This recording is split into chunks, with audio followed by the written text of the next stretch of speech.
আউযুবিল্লাহি মিনাশ শাইতানির রাজিম বিসমিল্লাহির রহমানির রহিম। প্রিয় ইউটিউব ভিউয়ার্স, আজকে আপনাদের সামনে এমন একটি বানের কথা বলবো, যে বান দিয়ে আপনি অসাধ্য কাজ সাধন করতে পারবেন। এগুলো পরীক্ষিত সঠিক নিয়ম মতে সঠিক গুরুর মাধ্যমে যদি এগুলো সাধন ভোজন করে কাজ করতে পারেন চণ্ডীবরণ নিয়ে, তাহলে এগুলো বিদ্যুতের মতো কাজ করবে। এই বানগুলো কাজ করবে বিদ্যুতের মতো। তো বইয়ের মধ্যে এই বানগুলো ভুল উচ্চারণ করে দেওয়া আছে, সুতরাং এই বানগুলো আমি সঠিক করে দিচ্ছি।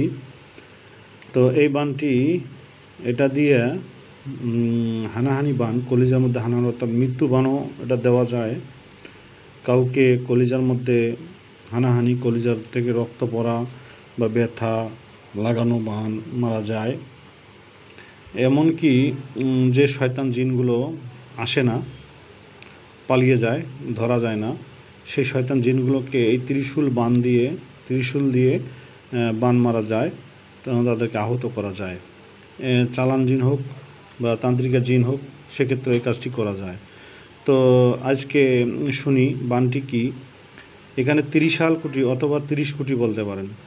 তো 30 কোটি সারিয়া বান বুকত বসিনু তোর, ফলনার স্বর্গ ধরি টান, মই যেখানে নাগানু বান ত্রিশূল দিয়া হান, হান কলিজা হান হান হান হান। তো এখানে আবার এই বানটা এইভাবে বলতে পারেন, 30 কোটি বান সারিয়া মুই বুকত বসিনু তোর, ফলনার স্বর্গ ধরি টান।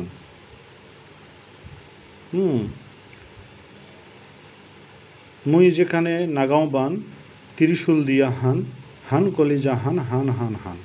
তো কি 30 কোটি বান ছাড়িয়া মুই বুকত বসিনু তোর, ফলনার স্বর্গ ধরি টান। তো এখানে স্বর্গ আছে, স্বর্গও বলতে পারেন, বা ফলনার অঙ্গ ধরি টান, বা ফলনার কলিজা ধরি টান, বা ফলনার মানে যেটার ওপর আপনি বানটা লাগাবেন, ফলনার শির ধরি টান, ফলনার হাড় মগজ ধরি টান, ফলনার পাও ধরি টান, ফলনার হাত পাও ধরি টান। হ্যাঁ, বিভিন্নভাবে এটা আপনি দিতে পারেন, যে ফলনার স্বর্গ ধরি টান। তো এখানে আপনি লিখতে পারেন ফলনার সর্ব অঙ্গ ধরি টান, মুই যেখানে নাগাও বান ত্রিশূল দিয়া হান, হান কলিজা হান হান হান হান। প্রিয় ইউটিউব ভিউয়ার্স, আপনারা বানটি শুনলেন। এই বানের মন্ত্রটি অবশ্যই কোনো সঠিক গুরু বা ওস্তাদের মাধ্যমে এটা শিখতে হবে, এর ভেদ জানতে হবে, তারপর এটা প্রয়োগ করবেন।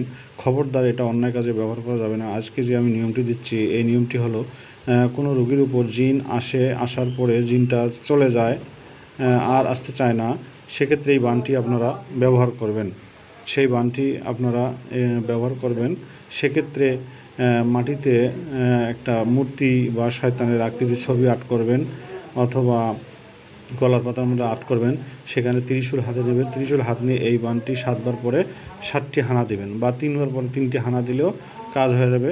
জিনটি যত দূরেই থাক, দূরে থাক, পালিয়ে থাক, যেখানে থাক, যে অবস্থা থাক, সে আঘাতপ্রাপ্ত হবে, তখন আপনি তাকে ঘায়েল করতে পারবেন। তো ধন্যবাদ, সকলে ভালো থাকবেন, সুস্থ থাকবেন, আল্লাহ হাফেজ। আমার চ্যানেলটি ভালো লাগলে অবশ্যই সাবস্ক্রাইব করবেন। এখানে ক্ষতিকর ভেদটি আমি এখানে ভেঙে দিলাম না। ভালো থাকবেন, সুস্থ থাকবেন, আল্লাহ হাফেজ।